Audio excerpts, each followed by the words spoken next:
یہ کہانی ہے حمزہ اور حرین کی۔ تو اسے ایک فقیر ملتا ہے، وہ کہتا ہے اللہ کے نام پہ کچھ دے دے بچہ۔ پہلے حمزہ ڈر جاتا ہے کیونکہ اتنی صبح صبح کوئی فقیر اس نے ابھی تک نہیں دیکھا تھا۔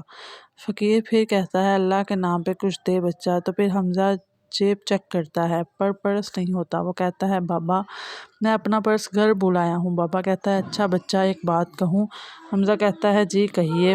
بابا کہتا ہے تو اپنے پاس چاہے کچھ بھی نہ رکھ پر لوہے کی کوئی نہ کوئی چیز ضرور رکھا کر۔ حمزہ کہتا ہے کہ کیوں بابا؟ بابا کہتا ہے کیونکہ بچہ جو میں دیکھ سکتا ہوں وہ تو نہیں دیکھ سکتا، اور جب میں تجھے بتا دوں تو تو ڈر جائے گا، اور کیا پتا کہ تجھے پتہ چلنے کے بعد وہ تجھے نقصان پہنچائے، اس لیے تجھے نہیں بتا رہا ہوں۔ پر ہاں میری بات کو اپنے ذہن میں بٹھا لے تو کہ تو اب کبھی بھی باہر نکلے تو اپنے پاس کوئی لوہے کی چیز رکھ۔ یہ کہہ کر بابا آگے بڑھ جاتا ہے۔ حمزہ اس بابا سے کچھ پوچھنے کے لیے مڑتا ہے تو وہ وہاں کوئی نہیں ہوتا۔ تو حمزہ بہت حیران ہوتا ہے اور اس سوچ میں گم ہوتا ہے کہ یہ میرے ساتھ کیا ہو رہا ہے، پہلے کسی کی آواز آنا، پھر بابے کا ملنا اور اب ایک دم سے غائب ہو جانا۔ حمزہ بہت حیران ہوتا ہے اور پریشان بھی۔ اس بابے کی باتیں حمزہ پر اتنا اثر دیکھنا شروع کر دیتی ہیں کہ حمزہ گھر سے بہت کم باہر نکلتا ہے، اور اگر نکلتا ہے تو لوہے کی کوئی نہ کوئی چیز اپنے پاس ضرور رکھتا ہے۔ ایسے ہی 3 دن آواز آتی رہی۔ حمزہ کو اب آواز کی عادت ہونے لگی۔ اب آواز کا آنا ایک معمول بن گیا تھا، اس لیے حمزہ اس سے ڈرتا نہیں، بس اگنور کرتا تھا۔ اب آتے ہیں حرین کی طرف۔ حرین کے عشق میں حمزہ کا دیوانہ پن اور اس کے لیے شاعری لکھنا حمزہ جنون بنتا جاتا ہے۔ حمزہ جب بھی حرین سے ملتا ہے تو کچھ نہ کچھ ضرور سناتا۔ اب جس عشق نے حمزہ کو شاعر بنا دیا، اسی عشق نے حرین کو بھی شاعر بننے پر مجبور کر دیا۔ ایک روز حمزہ حرین سے ملنے جاتا ہے تو اب 2 عشق کرنے والوں کا انداز دیکھیں۔ حمزہ کو نہیں علم کہ حرین بھی شاعری کرتی ہے۔ حرین شاعری میں اتنی مہارت رکھتی ہے کہ اپنے عشق کی داستان ہر روز شاعری میں لکھتی ہے۔ اب اے عشق تجھ میں لوگ کیا کر بیٹھتے ہیں، جن کو پڑھنا لکھنا نہیں آتا وہ بھی شعر لکھنے بیٹھتے ہیں۔ اب دونوں کی ملاقات پر آتے ہیں۔ حمزہ حرین سے کہتا ہے جناب آج کل تو ہم سے بات بھی نہیں کرتے، کہ اتنے مصروف ہو گئے ہیں کہ یاد بھی نہیں کرتے۔ حرین حمزہ سے کہتی ہے کہ جناب بات تو ان سے کرتے ہیں جو دور ہوتے ہیں، جو دل میں بستے ہیں ان سے تو ہم کلام ہوتے ہیں، اور جناب جہاں تک یاد نہ کرنے کی بات ہے، کوئی کام کرنا بھول جائیں پر آپ کو یاد کرنا نہیں بھولتے۔ حمزہ نے پہلی بار حرین کو شعر کہتے سنا تو حیران ہو گیا۔ ایک پل کے لیے وہ تھم گیا تھا تو حرین نے بلا کر جگایا، جناب اٹھیے اور جائیں، آپ کو نیچے بلا رہے ہیں۔ حمزہ اٹھتا ہی ہے تو حرین کہتی ہے کہ جناب آپ کے عشق نے ہم پہ بھی جادو کر دیا، سیدھی سادھی آپ کی جناب کو شاعر بنا دیا۔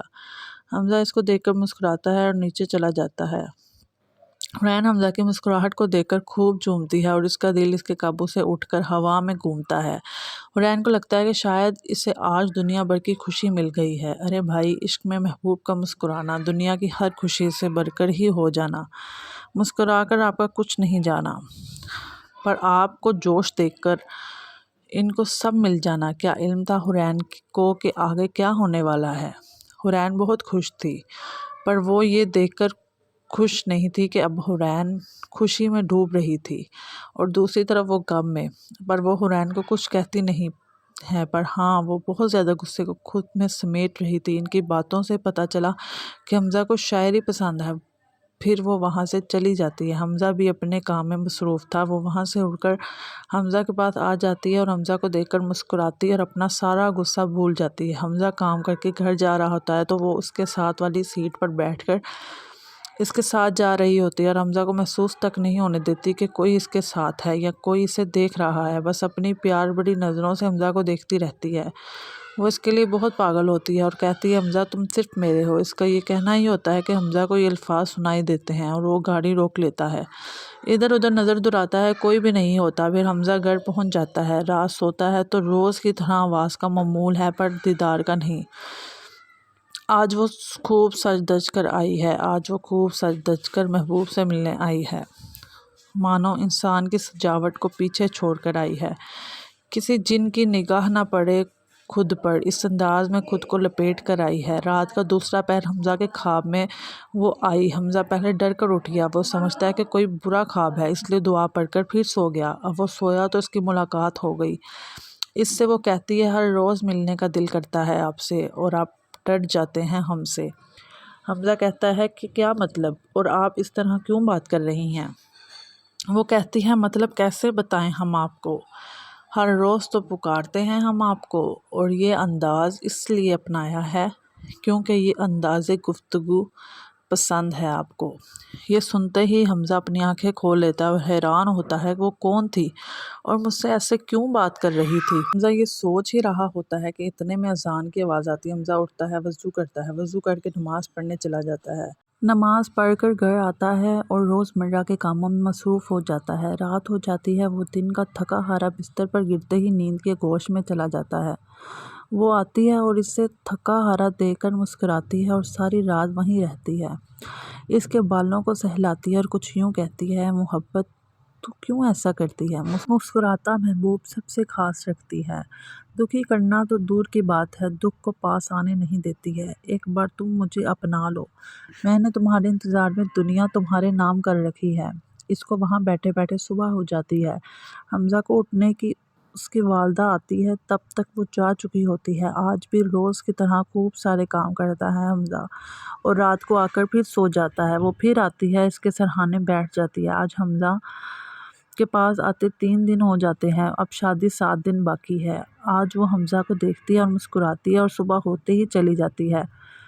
کیا محبت ہے نا ایک چڑیل کی ایک انسان سے، نہ ہی چھوا اور نہ ہی بخار ہوا، بس پیار کیا محبوب سے۔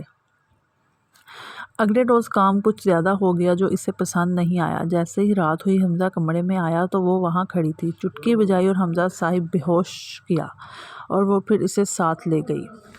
صبح ہوئی تو حمزہ کی والدہ آئیں اور حمزہ کو کمرے میں نہ پا کر شور مچایا۔ اسے بہت ڈھونڈا پر حمزہ ملا نہیں۔ حمزہ گھر آتا ہے تو اس کو آرام کرنے کا کہتے ہیں۔ وہ سو جاتا، دوسری طرف طلحہ بھی آ جاتا ہے۔ حمزہ جب غائب ہوا تھا تو اس تک یہ خبر پہنچ گئی تھی، پر کام زیادہ ہونے پر لیٹ آیا۔ جب وہ آتا ہے تو دیکھتا ہے کہ حمزہ بیمار لگ رہا ہوتا ہے۔ وہ اس کے پاس جا کر بیٹھ جاتا ہے، ساری رات وہیں اس کے پاس رہتا ہے۔ دوسری طرف چڑیل دکھی ہوتی ہے کیونکہ اس نے حمزہ کو نقصان پہنچایا ہوتا ہے۔ وہ کہتے ہیں، محبوب تڑپ رہا اور عاشق کو چین آ جائے، یہ کیسے ہو سکتا ہے؟ ادھر صبح ہوتی ہے، حمزہ طلحہ کو دیکھتا ہے تو فوراً اٹھتا ہے اور کہتا ہے، تم یہاں کیسے؟ 3 دن سے لاپتہ تھے، تم خبر ہوئی تو کیسے نہ آتا؟ ویسے کہاں گئے تھے؟ گیا نہیں تھا، وہ لے گئی تھی۔ بس یہ کہتے رک جاتا ہے اور منہ دوسری جانب گھما لیتا ہے۔ طلحہ، وہ کون؟ طلحہ کے بار بار پوچھنے پر سارا قصہ سنا دیتا ہے۔ پھر طلحہ سوچتا ہے کہ کیا کریں، وہ اب پہیلی سلجھنے لگی جو نہیں سلجھ رہی تھی۔ طلحہ حمزہ کو کہتا ہے، چل چلیں۔ حمزہ کہتا ہے، طلحہ کہتا ہے، ساری باتیں بعد میں، پہلے چل۔ پھر وہ دونوں نکل جاتے ہیں اور طلحہ وہاں جا کر گاڑی روکتا ہے جہاں وہ بزرگ کا گھر ہوتا ہے۔ حمزہ، یہ کہاں آ گئے ہم؟ طلحہ اور حمزہ اندر جاتے ہیں تو وہی بزرگ وہاں بیٹھے ہوتے ہیں اور کہتے ہیں کہ آ گئے تم؟ میں تمہارا انتظار کر رہا تھا، آؤ بیٹھو۔ حمزہ دیکھ کر سمجھ جاتا ہے کہ ہم کہاں ہیں۔ بزرگ کہتے ہیں کہ مجھے پتا ہے کیا معاملہ ہے۔ حمزہ وہ مخاطب کر کے کہتے ہیں کہ بتاؤ تمہاری طبیعت کب خراب ہوئی؟ حمزہ بتاتا ہے کہ آج سے چند روز پہلے میں اس کے شہر گیا تھا، رات کا وقت تھا، ہم بائک پہ تھے، ٹھنڈی ہوا چل رہی تھی، مجھے گنگنانے کی بھی عادت تھی۔ ہم جا رہے تھے، راستہ سنسان تھا پر موسم اچھا تھا، میں گنگنانے لگا، اس نے منع کیا پر میں باز نہیں آیا۔ پھر ہم ایک قبرستان کے پاس سے گزرے، میں گنگنا رہا تھا کہ اچانک تیز ہوا کا گزر ہوا، میں اسے اور اچھا ماحول سمجھ کر اور تیز گنگنانے لگا۔ گنگناتے ہی ہم نے ایک زوردار چیخنے کی آواز سنی اور ہم ڈر گئے اور وہاں سے ہم نے بائک فل تیز اوڑیا اور گھر آ کر بریک ماری تھی۔ رات سو گئے اور صبح یہ اٹھانے آیا تو اس نے مجھے ہاتھ لگایا تو تب مجھے بخار تھا۔ تب ہم معمولی بخار سمجھ رہے تھے پر آج پتہ چلا کہ وہ بخار کیوں ہوا۔ پھر بزرگ کچھ پڑھتے ہیں تو حمزہ میں سے ایک سایہ نکلتا ہے۔ بزرگ اس سے بات کرتے ہیں تو وہ بتاتے ہیں کہ یہ ایک چڑیل ہے، اس کا نام مریم ہے اور جس قبرستان کے پاس سے تم گزرے یہ وہیں تھی اور تمہارا گنگنانا اسے پسند آ گیا اور اب یہ تمہاری دیوانی ہو گئی ہے اور کہتی ہے کہ تمہارے ساتھ رہنا ہے۔ طلحہ، بابا جی اس سے بچنے کے لیے تو آپ کے پاس آئے ہیں۔ بابا پھر کچھ پڑھتے ہیں اور ایک دم اس چڑیل کو ایک کانچ کی بوتل میں بند کر دیتے ہیں۔ حمزہ کو آواز آتی ہے کہ حمزہ تم صرف میرے ہو اور میرے ہی رہو گے۔ بزرگ کہتے ہیں کہ نہ فکر ہو کر جاؤ، یہ اب تمہیں کچھ نہیں کہے گی۔ دونوں گھر کی طرف آ رہے ہوتے ہیں کہ طلحہ حمزہ کو چھیڑتا ہے کہ بھائی ہمیں ایک نہیں مل رہی اور آپ پہ 2 دیوانی ہیں، ایک دیوانی انسان اور دوسری دیوانی چڑیل، ہا ہا ہا ہا۔ پھر حمزہ اور حورین کی شادی ہو جاتی ہے اور وعدے کے مطابق طلحہ خوب لڈیاں ڈالتا ہے۔ حمزہ اپنے کمرے میں جاتا ہے تو حورین وہاں اس کا انتظار کر رہی ہوتی ہے۔ حمزہ آتا ہے تو حورین کہتی ہے ہم جناب کا یہاں انتظار کیے جا رہے ہیں اور جناب کو فرصت تک نہیں ہے۔ حمزہ کہتا ہے منتظر تو ہم بھی تھے اپنے چاند کو دیکھنے کے لیے، پر کیا کریں جناب، دوستوں نے روک رکھا تھا۔ حورین کہتی ہے جائیں اور ساری رات دوستوں میں بیٹھ کر گزاریں، یہاں آنے کی اتنی زحمت کیوں کی آپ نے؟ حمزہ اچھا چلیں غصہ تھوکیے اور مسکرا دیجیے، ہمیں اپنا چاند مسکراتا چاہیے۔ اب حورین اور حمزہ کی خوشی خوشی رہ رہے ہوتے ہیں اور وہاں مریم آزاد ہو جاتی ہے۔ اب کیا ہوگا ان کی زندگی میں، دیکھیں سیزن 2 میں۔